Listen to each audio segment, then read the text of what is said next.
Next Shri Ram ji, Bahujan Samaj party. Not present.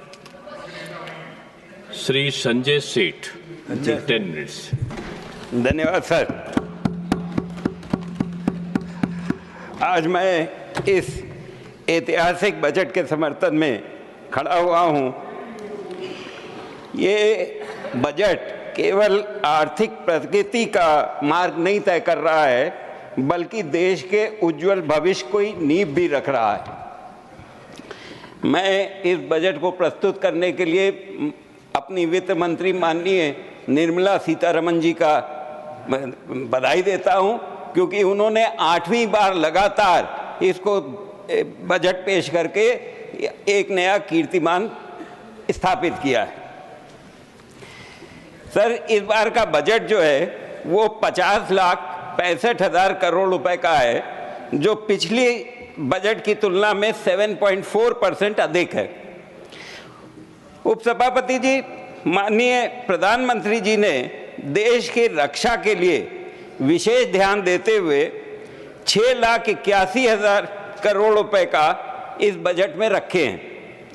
ये कांग्रेस के शासन के समय में दिए जाने वाली राशि से 168% अधिक है। दूसरी चीज जो बार बार विपक्ष इस वक्त कहता रहा है कि ये मिडिल क्लास को तो बेनिफिट मिल गए, लेकिन गरीब और किसान के लिए कुछ नहीं मिला है। तो ये मैं बताना चाहता हूं कि इस बार कांग्रेस की सरकार में जो कृषि मंत्रालय के लिए जो बजट एलोकेट होते थे, उससे 362% अधिक बढ़ाकर 1.37 लाख करोड़ रुपए दिए गए हैं। इसके साथ ही साथ गांव के विकास के लिए भी 1,88,000 करोड़ रुपए आवंटित किए गए हैं, क्योंकि मोदी जी की ये सोच है कि गांव का विकास होगा तो देश का विकास होगा। उपसभापति जी, यूपीए सरकार की सोच सिर्फ अमीरों के लिए नीतियां बनाने की नहीं है, लेकिन मोदी जी का ये मंत्र है कि स्वस्थ भारत और समृद्ध भारत, इसके ऊपर स्वास्थ्य और परिवार कल्याण मंत्रालय के लिए उन्होंने 99,000 करोड़ रुपए से अधिक का बजट दिया है, और महिलाओं और बालिकाओं के कल्याण के लिए 44.49 लाख करोड़ रुपए का ऐतिहासिक आवंटन किया गया है, जो पिछले साल की तुलना में 37.25% अधिक है। कांग्रेस के दौर में आम जनता के पर टैक्स का बोझ लादा जाता था। 2014 तक 2.5 लाख रुपए के ऊपर टैक्स देना पड़ता था। आज के दिन में 12 लाख रुपए पे कोई टैक्स नहीं पड़ेगा। ये आम एक मध्यम वर्ग के लोगों के लिए सबसे बड़ी छूट है। सभापति जी, 2014 से पहले देश में एमएसएमई तो थे, लेकिन उनकी सरकार में एक सेक्टर की कोई भी ध्यान नहीं दिया जाता था। आज मोदी जी की सरकार में एमएसएमई अर्थव्यवस्था का असली रीढ़ बन चुकी है। 2020-21 में एमएसएमई सेक्टर में जहां 3,95,000 करोड़ रुपए का एक्सपोर्ट होता था, वहीं 2024-25 में ये बढ़कर 12.3 लाख करोड़ हो गया है। एमएसएमई एक्सपोर्ट करने वालों की संख्या में भी 2020-21 में 52,849 थी, जो अब बढ़कर 1,73,350 हो गई है। उपसभापति जी, एमएसएमई को आगे बढ़ाने के लिए इस बजट में बड़े कदम उठाए गए हैं। माइक्रो एंटरप्राइज के लिए पहली बार एक कस्टमाइज्ड क्रेडिट कार्ड स्कीम शुरू की गई है, जिसमें 5 लाख रुपए तक की लिमिट होगी और पहले साल में 10 लाख क्रेडिट कार्ड बनाए जाएंगे। लघु और सूक्ष्म उद्योगों को आसान ऋण मिले, इसके लिए लोन गारंटी कवर के लिए 5 करोड़ रुपए से बढ़ाकर इसको 10 करोड़ रुपए कर दिया गया है, जिसमें बिना किसी गारंटी के आप लोन ले सकते हैं। इसके साथ ही साथ एक्सपोर्ट करने वाले एमएसएमईज के लिए 20 करोड़ रुपए तक के टर्म लोन की भी सुविधा दी गई है। 5 लाख महिलाओं, अनुसूचित जाति और अनुसूचित जनजाति उद्यमी के लिए 2 करोड़ रुपए तक का लोन दिया जा रहा है। एक बहुत इंपॉर्टेंट इस बजट में जो कहा गया है वो ये है कि 1 करोड़ युवाओं के लिए इंटर्नशिप कार्यक्रम शुरू किया गया है, जिससे वे बड़े उद्योगों में व्यावहारिक अनुभव प्राप्त कर सकेंगे। इससे 1.5 लाख से अधिक स्टार्टअप कार्यरत हैं और अंतरिक्ष क्षेत्र के लिए भी बढ़ावा देने के लिए 1000 करोड़ रुपए का वेंचर कैपिटल फंड लॉन्च किया गया है। भारत के युवा केवल नौकरी खोजने वाले नहीं बल्कि रोजगार देने वाले बने हैं। आज मेक इन इंडिया, आत्मनिर्भर Bharat, startup India, digital India, stand up India जैसी योजनाओं ने युवाओं के लिए अनगिनत अवसर खोले हैं। मोदी सरकार ने स्टार्टअप्स के लिए एक नई ऊंचाई पे पहुंचने का बड़ा ऐलान किया है। 10,000 करोड़ रुपए का एक फंड ऑफ फंड्स स्टार्टअप्स के लिए बनाया गया है, जिसे उन्हें वित्तीय सहायता मिलेगी। उपसभापति जी, हमारी सरकार का विजन एकदम स्पष्ट है। इंफ्रास्ट्रक्चर के ही विकसित भारत की मजबूत नींव है और इस दिशा में प्रधानमंत्री मोदी जी के द्वारा पिछले 10 सालों में अभूतपूर्व कार्य हुए हैं।